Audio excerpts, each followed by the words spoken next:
If you haven't already seen the documentary on Ben Johnson and the race from the 1988 Olympics in Seoul, my recommendation is please find a way to see it. Tape it on your machine, go to a friend's house, whatever you have to do. Because for the last 24 years, Ben Johnson has been one of these Canadian curiosities. We weren't always sure what to think of him. At first he was a villain, then he became a figure that we felt sorry for. And when you watched the documentary and saw the evidence, and this is one of those ESPN 30 for 30 series, those documentaries they've done so well, what you came across was sympathy for Ben. And not sympathy because we know he took drugs, we know he tested positive, we know he was guilty. But what you found out here was everyone else was guilty.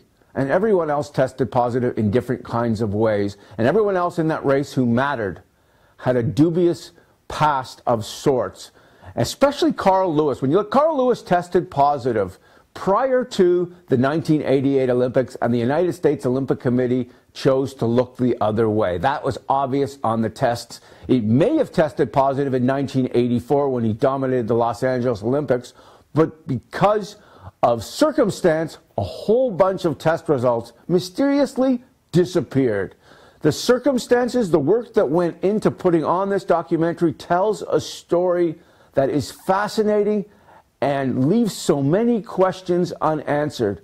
But what I found myself thinking 24 years after the fact is I have a sympathy for Ben Johnson that I've never had before, and I feel bad for some of the thoughts that I had about him in the past.